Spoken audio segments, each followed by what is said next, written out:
హరి ఓం శ్రీ గణేశాయ నమః. ఓం నమ శివాయ. ఓం శ్రీ మాత్రే నమః. ఓం శ్రీ కృష్ణాయ నమః.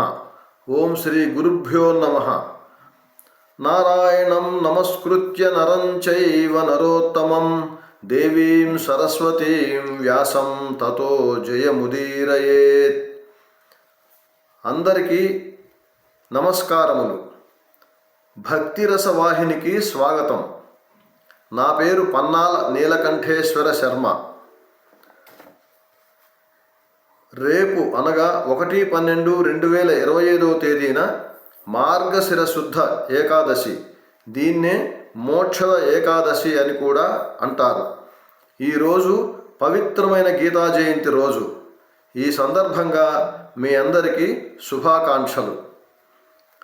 సరిగ్గా ఇదే రోజున 5127 సంవత్సరాల క్రితం కురుక్షేత్ర రణరంగంలో శ్రీకృష్ణ పరమాత్మ మానవజాతికి అందించిన అపురూప సందేశమే భగవద్గీత.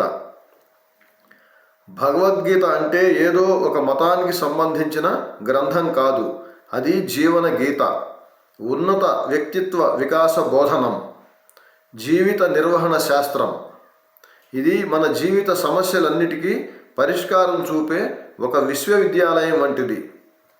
దీనిలోని 18 అధ్యాయాలు, 700 శ్లోకాలను 3 షట్కాలుగా అంటే కర్మ, భక్తి, జ్ఞాన యోగాలుగా తెలియజేసి మనం జీవితంలో ఎలా జీవించాలో శ్రీకృష్ణ పరమాత్మ తెలియజేశాడు. ఈ పవిత్రమైన రోజున గీతలోని ప్రధాన సందేశాన్ని మీకు వివరిస్తాను. గీత ఉపదేశం ఒక పెద్ద సమస్యతో మొదలైంది. కురుక్షేత్ర సంగ్రామంలో అర్జునుడు తన కళ్ళ ముందు కనబడుతున్న బంధువులను చూసి కలత చెంది యుద్ధం చేయనని రథం వెనుక భాగంలో కూర్చుండిపోయాడు. అంటే తన కర్తవ్యం నుండి తప్పుకోవాలని చూశాడు. ఆ సమయంలో శ్రీకృష్ణ పరమాత్మ అర్జునునికి మొదటి మరియు ముఖ్యమైన సూత్రాన్ని ఉపదేశిస్తాడు. అదే కర్మ సిద్ధాంతం. కర్మణ్యేవాధికారస్తే మా ఫలేషు కదాచన మా కర్మ ఫల హేతుర్భూ మాతే సంగోస్త్వ కర్మణి.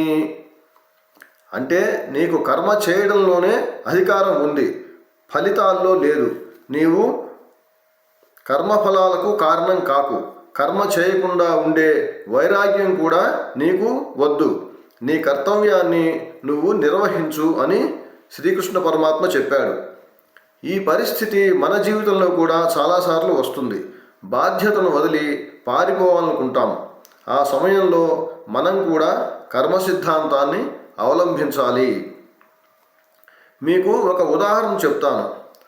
ఒక రైతు ప్రతి సంవత్సరం తన పొలంలో విత్తనాలు నాటుతాడు. కానీ ఆ సంవత్సరం వానలు పడలేదు. అతను నిరాశ చెందలేదు. మరుసటి సంవత్సరం కూడా అలాగే చేశాడు. 3వ సంవత్సరం వర్షాలు వచ్చాయి. పొలం బాగా పండింది. పండగపైన పండిన రైతు తన ధర్మమైన విత్తనాలు నాటడం మానలేదు. ఎందుకంటే విత్తనం నాటడం అతని పని, వర్షం పడేలా చేయటం ప్రకృతి పని. ఇంకొక ఉదాహరణ చెప్తాను. కుండలు తయారు చేసేవాడు రాత్రి పగలు కష్టపడి కుండలు చేస్తాడు. వాటిని కాల్చడానికి బట్టీలో పెట్టినప్పుడు కొన్ని పగిలిపోవచ్చు. కానీ అతను పగిలిన వాటిని గురించి బాధపడకుండా తన పనిపైనే దృష్టి పెడతాడు. అంటే కుండలు చేయడంపైనే దృష్టి పెడతాడు. ఇక్కడ ఫలితం అంటే పగిలిపోవడం, అది దైవాధీనం అని తెలుసుకొని కర్మ చేయటంపైనే అంటే కుండలు చేయటంపైనే శ్రద్ధ వహిస్తాడు. అదేవిధంగా మనం కూడా మన పనిని నిస్వార్థంగా నిష్కామ కర్మతో అంటే ఫలితం గురించి అతిగా చింతించకుండా చేస్తే దేవుడు మనకు ఆనందాన్ని, విజయాన్ని తప్పక అనుగ్రహిస్తాడు. ఇక రెండవది భక్తి యోగం అంటే శరణాగతి మార్గం. కేవలం పని చేయడం మాత్రమే కాదు, ఆ పని ఎలా చేయాలి అనేది కూడా శ్రీకృష్ణ పరమాత్మ చెప్పాడు. ఆ పనిని యోగంగా మార్చమంటాడు. యోగస్థః కురు కర్మాణి సంగం త్యక్త్వా ధనంజయ సిద్ధ్యో సమో భూత్వా సమత్వం యోగ ఉచ్యతే. అనగా సిద్ధి అసిద్ధిలో అంటే జయాపజయాల్లో రెండిటిలోనూ సమానంగా ఉండాలి. సుఖదుఖాల్లో సమభావన కలిగి ఉండటమే యోగం. మనశ్శాంతికి ఇదే రహస్యం. భక్తి యోగం అంటే శరణాగతి. గీత చివరి అధ్యాయంలో శ్రీకృష్ణ పరమాత్మ అత్యంత గోప్యమైన మరియు శక్తివంతమైన సందేశాన్ని మనకు ఇచ్చాడు. ఇదే భక్తి మార్గం. దీన్నే శరణాగతి అంటారు. సర్వధర్మాన్ పరిత్యజ్య మామేకం శరణం వ్రజ అహం త్వా సర్వపాపేభ్యో మోక్షయిష్యామి మా శుచః. అనగా అన్ని ధర్మాలను అంటే కర్మల కట్టుబాట్లను వదిలి నాకు వాటిని సమర్పించి నన్ను అంటే భగవంతుణ్ణి మాత్రమే శరణు పొందు. నేను నిన్ను అన్ని పాపాల నుండి విముక్తి చేస్తాను, భయపడకు అని శ్రీకృష్ణ పరమాత్మ చెబుతాడు. సారాంశం ఏమిటంటే నీ కర్మలను వాటి ఫలితాలను భగవంతుడి పాదాల దగ్గర ఉంచు, అన్నీ ఆయనకు సమర్పించు. ఇదే సంపూర్ణ శరణాగతి. నిస్వార్థంగా కర్మను భగవంతునితో అనుసంధానం చేసినప్పుడు అది సులభంగా భక్తి మార్గంగా మారుతుంది. ఒక ఉదాహరణ చెప్తాను. లంకా యుద్ధంలో లక్ష్మణుడు మూర్ఛపోయినప్పుడు సంజీవని తీసుకురావడానికి హనుమంతుడు వెళ్ళాడు. లక్ష్మణుడు అంత శక్తిమంతుడు అయినప్పటికీ ఆయన ప్రాణాలను కాపాడగలిగేది కేవలం దైవ సంకల్పమే. లక్ష్మణుడు తన శక్తిని పూర్తిగా శ్రీరాముడికి అర్పించాడు. హనుమంతుడు సంజీవని తీసుకొచ్చేటప్పుడు నేను రామకార్యార్థిని, నేను కేవలం ఒక సేవకుణ్ణి అనే భావంతో వెళ్ళాడు. హనుమంతుడు తన శక్తిని నమ్మలేదు, కేవలం రామనామాన్ని మాత్రమే నమ్మాడు. తన శక్తులను రాముడికి అర్పించి కేవలం సేవకుడిగా మారాడు. అదే నిజమైన భక్తి రసం మరియు శరణాగతి. ఇంకొక ఉదాహరణ చెప్తాను. భక్త తుకారాం తన భార్య తిట్టినా, కష్టాలు ఎదురైనా దైవనామాన్ని పలకటం మానలేదు. ఆయనకు కలిగే మంచి చెడు రెండింటినీ దైవ ప్రసాదంగా స్వీకరించాడు. కష్టాల్లో కూడా దేవుణ్ణి వదలకపోవటం, భక్తితో స్థిరంగా ఉండటం ఇదే శరణాగతి. ఆచరణాత్మక జీవితంలో గీతా ధ్యానం గురించి తెలుసుకుందాం. గీత చెప్పిన మరో కీలకమైన మూడో అంశం ఏమిటంటే జ్ఞానయోగం. మనస్సుపై నియంత్రణ ఉండటం. నేటి ఆధునిక ప్రపంచంలో ఒత్తిడి, ఆందోళన ఎక్కువయ్యాయి. వీటికి కారణం మన మనస్సు మన ఆధీనంలో లేకపోవటం. ఉద్ధరేదాత్మనాత్మానం నాత్మానమవసాదయేత్ ఆత్మైవ హ్యాత్మనో బంధురాత్మైవ రిపురాత్మనః. అనగా మనస్సు మనకు బంధువు కావచ్చు, శత్రువు కావచ్చు. మనస్సును నియంత్రించుకొని మనమే ఉద్ధరించుకోవాలి. మన శ్రేయస్సు మన చేతుల్లోనే ఉంది. ఒక ఉదాహరణ చెప్తాను. మనస్సును నియంత్రించడానికి శ్రీకృష్ణుడు ధ్యానాన్ని ఉపదేశించాడు. ధ్యానం అంటే 10 గంటలు కూర్చోవటం కాదు. మనం చేసే ప్రతి పని ఏకాగ్రతతో చేయటం కూడా ధ్యానమే. భగవద్గీత మనకు చెప్పిన సందేశం ఏమిటంటే ధర్మంతో కూడిన కర్మ, కర్మలో లీనమైన భక్తి, వీటి ద్వారా జ్ఞాన సంపాదన, సుఖదుఖాల్లో సమానంగా ఉండటం, సమతుల్యమైన ఆహార విహారాలు, నిద్ర, ఆరోగ్యకరమైన జీవితాన్ని గడపటం, అన్ని కర్మలను భగవంతుని అర్పించి ఆయనే శరణు అని నమ్మటం. ఇక్కడ మరొక ముఖ్యమైన భగవంతుని సందేశం ఉంది.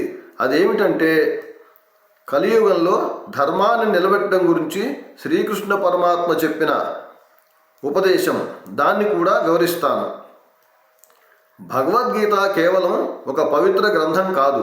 ఇది ధర్మం క్షీణించిన ప్రతి యుగంలో మానవ జాతికి దారి చూపించే ఒక జీవన జ్యోతి. మనం ఇప్పుడు ఉన్నది కలియుగంలో. మన చుట్టూ ఉన్న ప్రపంచాన్ని ఒకసారి చూడండి. స్వార్థం, అన్యాయం, అవినీతి, హింస, దౌర్జన్యం ఇవన్నీ అధర్మపు రూపాలుగా పెచ్చుమీరుతున్నాయి. మనిషి జీవితంలో శాంతి కరువై భయం, ఒత్తిడి రాజ్యమేలుతున్నాయి.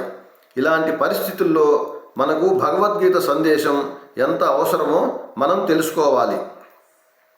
శ్రీకృష్ణ పరమాత్మ భగవద్గీతలో చెప్పింది గుర్తు చేసుకుందాం. యదా యదా హి ధర్మస్య గ్లానిర్భవతి భారత అభ్యుత్థానమధర్మస్య తదాత్మానం సృజామ్యహం. పరిత్రాణాయ సాధూనాం వినాశాయ చ దుష్కృతాం ధర్మ సంస్థాపనార్థాయ సంభవామి యుగే యుగే. అంటే ఎప్పుడైతే ధర్మం క్షీణించి అధర్మం పెరుగుతుందో అప్పుడు నేను నన్ను సృజించుకుంటాను అని కృష్ణ పరమాత్మ చెబుతాడు.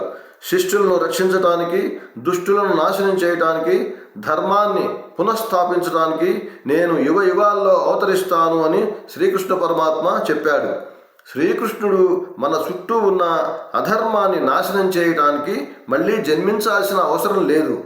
ఎందుకంటే ఆయన ఉపదేశించిన భగవద్గీత రూపంలో ఆయన సందేశం ఇప్పటికీ మన వద్ద ఉంది. మనం చేయాల్సిందల్లా దాన్ని మన జీవితంలోకి ఆహ్వానించటమే. నేటి యువత తమ వృత్తిలో, ఉద్యోగంలో విజయం కోసం కష్టపడుతున్నారు. ఫలితం రాకపోతే నిరాశ చెందుతున్నారు. కృష్ణుడు ఏమన్నాడంటే, నీ కృషి మాత్రమే, అంటే నీ కర్మ నీ ఆధీనంలో ఉంది. నీవు నీ పనిని నిజాయితీగా, నిస్వార్థంగా చేసినట్లయితే ధర్మం, ఫలితం దానంతట అదే నిలబడుతుంది. ఒక ఉద్యోగి లంచం తీసుకోకుండా తన పని చేస్తే అది ధర్మమే. ఒక విద్యార్థి నిజాయితీగా చదివితే అది ధర్మమే. ఈ చిన్న చిన్న ధర్మాలను పాటించడమే కలియుగంలో మనం చేసే గొప్ప ధర్మ సంస్థాపన. అధర్మం శక్తివంతంగా ఉన్నప్పుడు ఒంటరిగా పోరాడడం కష్టం. అటువంటి పరిస్థితుల్లో మనకు కావాల్సింది ఒక రక్షణ కవచం. అదే భక్తి మరియు సంపూర్ణ శరణాగతి. ఒక ధర్మబద్ధమైన వర్తకుడు వ్యాపారంలో నష్టాలు, వ్యక్తిగత జీవితంలో కష్టాలు ఎదుర్కొన్నాడు. ఆయన స్నేహితుడు, నువ్వు ఇంత ధర్మంగా ఉన్నా ఎందుకు కష్టాలు వస్తున్నాయి అని అడిగాడు. దానికి ఆ వర్తకుడు నవ్వుతూ, నా కర్మల ఫలం నాకు లభిస్తుంది, కానీ శ్రీకృష్ణ పరమాత్మ నాకు ఇచ్చిన మాట ఏమిటంటే ఆయన్ను శరణు పొందితే ఆయన నా భారమంతా తీసుకుంటాడు, నా కష్టాలను కూడా ఆయనే తీరుస్తాడు. నేను కేవలం భగవన్నామ స్మరణ చేస్తాను, మిగిలిందంతా ఆయనకే వదిలేశాను అని అంటాడు. శ్రీకృష్ణ పరమాత్మ మనకు ఇచ్చిన అత్యంత గొప్ప మరియు రహస్యమైన వాగ్దానం ఇదే. కలియుగంలో ధర్మాన్ని రక్షించాలంటే మనం ముందుగా మన మనస్సును రక్షించుకోవాలి. మన చుట్టూ అధర్మం ప్రబలినప్పుడు మనం సుఖదుఖాల్లో సమానంగా ఉండగలిగితేనే మనశ్శాంతిని కాపాడుకోగలం. ఈ గీతా జయంతి సందర్భంగా మనం తెలుసుకోవలసింది ఏమిటంటే, కలియుగంలో ధర్మం క్షీణించినప్పుడు మనం బయటి శత్రువులతో పోరాడాల్సిన అవసరం లేదు. మనం చేయాల్సింది నిస్వార్థంగా మన కర్తవ్యాన్ని నిర్వర్తించటం, సుఖదుఖాల్లో స్థిరంగా ఉండటం, ఫలితాన్ని శ్రీకృష్ణ పరమాత్మకు అర్పించి సంపూర్ణ భక్తితో ఆయన్ను నమ్మటం. ఈ 3 సూత్రాలను ఆచరిస్తే మన హృదయంలో ధర్మం నిలబడుతుంది. అప్పుడు బయట ప్రపంచంలో కూడా శాంతి మరియు ధర్మం తప్పక నెలకొంటుంది. ఈ పవిత్ర గీతా జయంతి సందర్భంగా గీత పూజ, గీత పారాయణ చేయండి. సంపూర్ణ గీతాపారాయణ సాధ్యం కాకపోతే 12వ అధ్యాయమైన భక్తి యోగాన్ని లేక 15వ అధ్యాయమైన పురుషోత్తమ ప్రాప్తి యోగం చదవటం అత్యంత శ్రేయస్కరం. అది వీలు కాకపోతే కొన్ని శ్లోకాలు వాటి భావంతో కుటుంబ సమేతంగా పఠనం చేయండి. గీతా జయంతి రోజున భగవద్గీత గ్రంథ దానం, బ్రాహ్మణ సన్మానం, గోసేవ మున్నగునవి పాపక్షయ మోక్ష సాధనాలని పురాణోక్తం. మనమంతా ఈ గీత దివ్య సందేశాన్ని మన జీవితంలో ఆచరిద్దాం. గీతా సుగీతా కర్తవ్య కిమంతై శాస్త్ర సంగ్రహై యా స్వయం పద్మనాభస్య ముఖ పద్మాత్ వినిశ్రుతా. ఈ భగవద్గీత సాక్షాత్తు పద్మనాభుడైన శ్రీ మహావిష్ణు అవతారమైన శ్రీకృష్ణ భగవాన్ని ముఖకమలం నుండి వచ్చినది.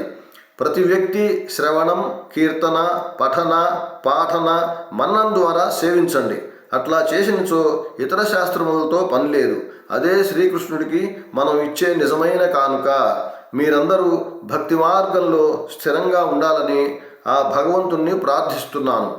ఓం పూర్ణమదః పూర్ణమిదం పూర్ణాత్ పూర్ణం ముదచ్యతే పూర్ణస్య పూర్ణమాదాయ పూర్ణమేవావశిష్యతే. ఓం శాంతి శాంతి శాంతి. జై శ్రీకృష్ణ, జై శ్రీరామ్. ఓం నమో భగవతే వాసుదేవాయ. సర్వం శ్రీకృష్ణార్పణమస్తు. సర్వే జనా సుఖినో భవంతు. ధన్యవాదాలు. ఈ వీడియో మీకు నచ్చినట్లయితే లైక్ చేయండి, షేర్ చేయండి, సబ్స్క్రైబ్ చేయండి, కామెంట్ చేయండి.